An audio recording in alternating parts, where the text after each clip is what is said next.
Now, Böhler isn't just any steel. This is Austrian-engineered metallurgy, born from a company founded back in 1870, the same era that gave us the Transcontinental Railroad and the Industrial Revolution's final great push. Over 150 years later, Böhler steel is still setting the standard. It's used in everything from surgical instruments to aerospace turbines, and when you see it being processed up close, you understand why. So what exactly are we watching here? This is stainless steel strip and sheet processing, a multi-stage production line that demands precision at every single step. It starts with incoming material inspection. Every coil of Böhler steel that arrives at Orastar's facility is certified to strict European standards. Think EN 10088 and ASTM A240 grades. The chemical composition is verified. Chromium content typically running between 16% and 18%, nickel at around 8% to 10%. That's the classic 304 and 316 grade recipe that resists corrosion better than almost anything else on the planet. From there, the coils move into the slitting line, a breathtaking machine that unwinds massive rolls of steel and slices them lengthwise into precise widths using hardened circular blades. The tolerances here? We're talking within plus or minus 0.1 millimeters. For context, that's thinner than 2 sheets of paper stacked together. Every single cut, every single time. Next comes leveling and flattening. Even premium steel comes with internal stress from rolling. The leveling machine passes the strip through a series of alternating rollers, sometimes 17 to 21 rollers in a single pass, gradually relieving that tension until the sheet lies perfectly flat. This step alone can make or break the quality of the final product. Then the steel enters the edge processing and surface finishing stage. Depending on the end use, the surface may be given a number 4 brushed finish, that classic satin look you see on kitchen appliances, or a BA mirror finish, polished to a reflectivity that rivals glass. These finishes aren't just cosmetic, they directly affect corrosion resistance, hygiene performance, and structural integrity. Finally, every sheet is inspected, labeled, and packaged to international standards before it leaves the floor. What you're seeing here isn't just manufacturing. It's a craft passed down through generations of industrial mastery, now powered by some of the most sophisticated machinery in the modern world.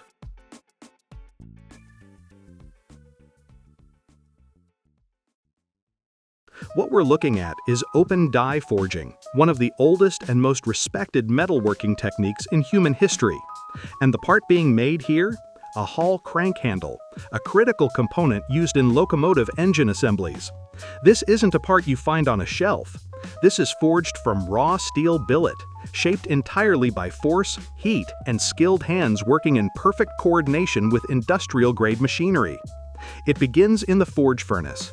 The steel billet, often a high-strength alloy steel like AISI 4140 or 4340, is heated to between 1100 degrees Celsius and 1250 degrees Celsius, roughly 2000 degrees Fahrenheit to 2280 degrees Fahrenheit. At that temperature, steel glows a brilliant orange yellow and becomes workable, stiff enough to hold shape, soft enough to be formed without cracking.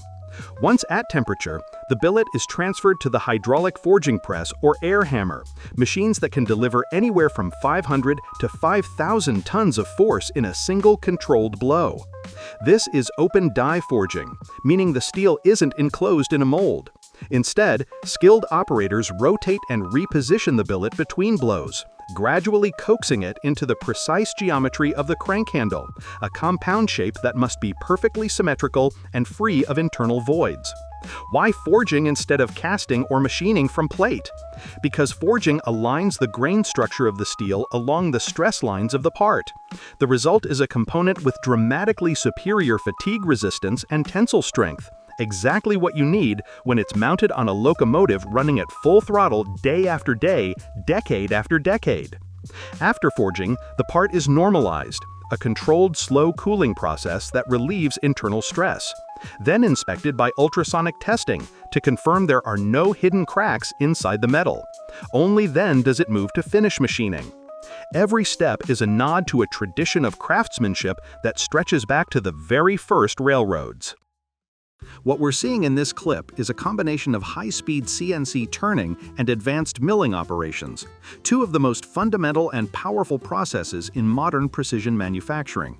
Let's start with turning. In CNC turning, the workpiece rotates at high speed, often between 500 and 4,000 RPM depending on material and diameter, while an Ingersoll indexable insert tool moves along the surface, removing material with extraordinary precision. The secret is in the insert geometry. Ingersoll's turning inserts are engineered with specific rake angles, chip breaker geometries, and proprietary coatings, often PVD or CVD coated carbide, that allow them to cut faster, run hotter, and last longer than conventional tooling. Feeds and speeds that would have seemed impossible 30 years ago are now routine. Then there's milling, and this is where things really get impressive. Ingersoll's high-feed milling systems use specialized cutters designed to take shallow cuts at extremely high feed rates. Instead of plunging deep into the material, the cutter skims across the surface at feeds that can exceed 3,000 millimeters per minute, deflecting cutting forces upward into the spindle rather than outward into the workpiece. The result? Less vibration, longer tool life, and cycle times that are sometimes cut in half compared to conventional milling. The machines running Ingersoll tooling are typically multi-axis machining centers, 4-axis and 5-axis platforms that can approach a workpiece from virtually any angle without repositioning. Combined with Ingersoll's gold twist drills and T-slot face mills, these setups can produce complex aerospace-grade components in a single setup that would have required 3 or 4 separate operations a generation ago. What makes Ingersoll stand apart isn't just the tools themselves, it's the application engineering behind them. Their engineers work directly with manufacturers to analyze specific materials, geometries, and production targets, then design a custom tooling solution down to the insert grade and cutting parameters. It's part metallurgy, part mathematics, and a whole lot of hard-won experience passed down through generations of American manufacturing know-how.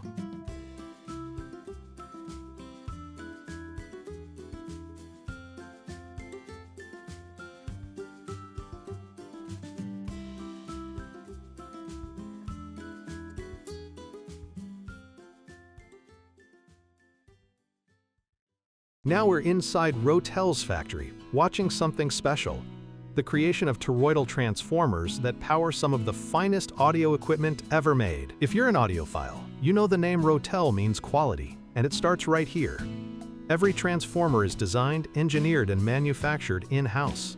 No outsourcing, no shortcuts. Why does this matter? Control. Complete control over every aspect of quality. Let's walk through this fascinating process. It starts with the toroidal core, that donut-shaped piece of steel. This isn't ordinary steel, it's grain-oriented silicon steel, carefully selected for its magnetic properties. The core gets wound with precise amounts of copper wire. Watch this automated winding machine work. It's threading wire through the center hole, around and around, building up layers with mathematical precision. Each turn must be tight and uniform. Loose windings create hot spots and noise. The toroid shape itself is genius engineering from the 1960s that stood the test of time. Unlike traditional EI transformers, toroids concentrate the magnetic field within their core, meaning virtually no electromagnetic interference radiates outward. That's critical in high-end audio, where even tiny electrical noise becomes audible hiss or hum. See how carefully they're handling each unit? After winding, every transformer gets tested. Electrical characteristics, magnetic efficiency, noise levels. The standard isn't good enough, it's perfection. This obsessive attention to detail delivers transformers with incredibly high efficiency, typically 90 to 95%, meaning less energy wasted as heat. More importantly for audio enthusiasts, these run dead silent. No mechanical hum to interfere with that sweet music. This manufacturing philosophy, controlling every step, testing everything, accepting only the best, is why Rotell equipment often outlasts its owners. It's built the way things used to be built, when a company's reputation rode on every single unit that left the factory.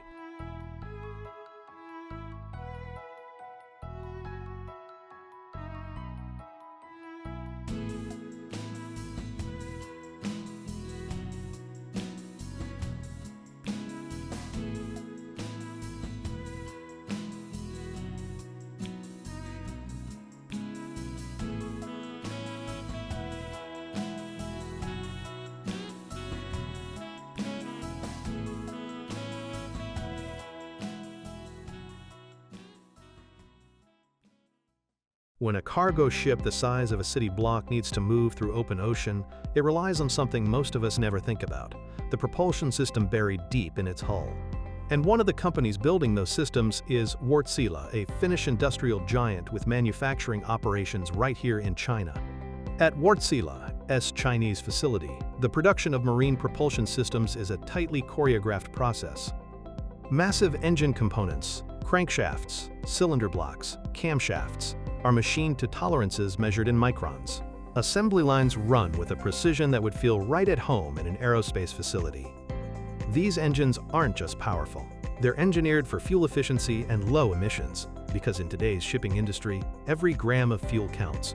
Wärtsilä's work here is a reminder that some of the most impressive manufacturing on the planet happens far from the spotlight.